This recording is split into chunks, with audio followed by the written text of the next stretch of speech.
কোন দু একটি দলের উপরে ভিত্তি করে দু একটি দলের কথায় সংস্কারের নকশায় পরিবর্তন আনা যাবে না। জাতীয় ঐক্যমত্য কমিশন কেন জানি দু একটি দলের প্রতি পক্ষপাতমূলক আচরণ করছে। আজকের এই সমাবেশের জন্য ইসলামী আন্দোলন বাংলাদেশের নেতৃবৃন্দকে ধন্যবাদ জানাই। আমি গাড়ি থেকে আসার পথে দেখেছি মৎস্য ভবন, শাহবাগ, হাইকোর্ট মোড় সমস্ত জায়গায় লোকে লোকারণ্য, এই মাঠের বাইরেও। কাজে মাঠে যারা আছেন মাঠের মধ্যেই লোকে সীমাবদ্ধ, এটা না, চতুর্দিকে লোকে লোকারণ্য। এরকম একটি সফল মহাসমাবেশ আয়োজনের জন্য ইসলামী আন্দোলন বাংলাদেশের সারা দেশের নেতৃবৃন্দকে গণ অধিকার পরিষদের পক্ষ থেকে অভিনন্দন এবং শুভেচ্ছা জানাই। অভিনন্দন এবং শুভেচ্ছা জানাই ইসলামী আন্দোলনের পীর সাহেবকে এবং তার সাথে অন্যান্য সিনিয়র নেতৃবৃন্দকে, যারা আজকের ইসলামী আন্দোলনের এই সমাবেশে বাংলাদেশের প্রায় সকল মত পথের রাজনৈতিক দলের নেতৃবৃন্দকে এই মঞ্চে একত্রিত করেছেন।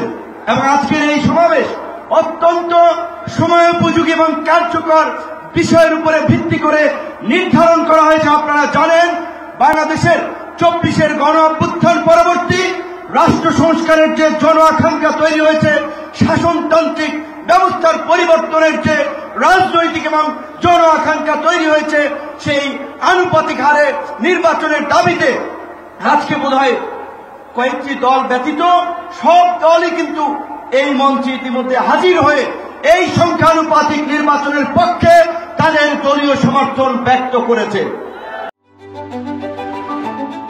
Hire Google TV, endless color, smart living.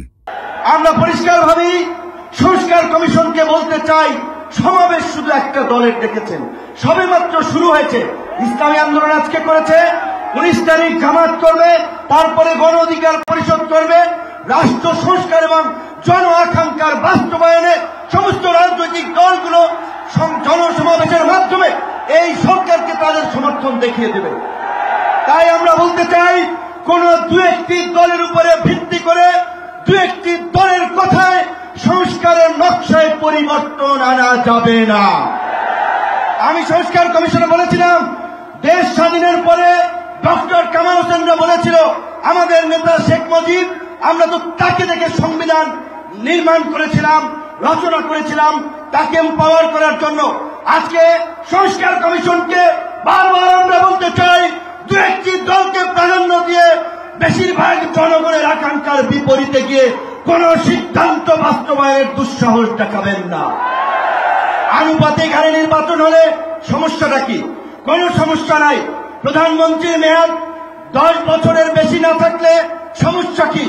আমরা অত্যন্ত যৌক্তিকভাবে এই কথাগুলো দফায় দফায় আলোচনায় তুলে ধরছি, কিন্তু এটা পরিষ্কার সংবিধান। এই সংস্কার জাতীয় ঐক্যমত্য কমিশন কেন জানি দু একটি দলের প্রতি পক্ষপাতমূলক আচরণ করছে।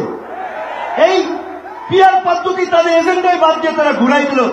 পিয়ার থেকে উচ্চকক্ষ নিম্নকক্ষ চলে গেল। উচ্চকক্ষ নিম্নকক্ষ হবে নাকি সমগ্র নির্বাচন পিয়ারের ভিত্তিতে হবে, সেটি রাজনৈতিকভাবে আগে ঐক্যমতে পৌঁছাতে হবে। একই সাথে আমি আরো একটি কথা বলতে চাই, যারা বিশ্বাস সহ জামাতের নেতৃবৃন্দ তারাও বলছে, আমরাও বলছি, আজকে সারা বাংলাদেশের উপজেলা, পৌরসভা, সিটি কর্পোরেশনে স্থানীয় জনপ্রতিনিধি নাই। জনগণ চরম দুর্ভোগের শিকার হচ্ছে সেবা পেতে গিয়ে।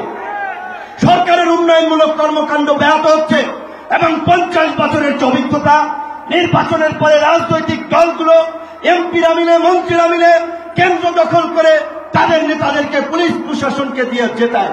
কাজী এই সরকারের আমলে যেমনি ভাবে জাতীয় নির্বাচন হবে, একই সাথে অনতি বিলম্বে আমরা স্থানীয় নির্বাচন আয়োজনেরও দাবি জানাচ্ছি।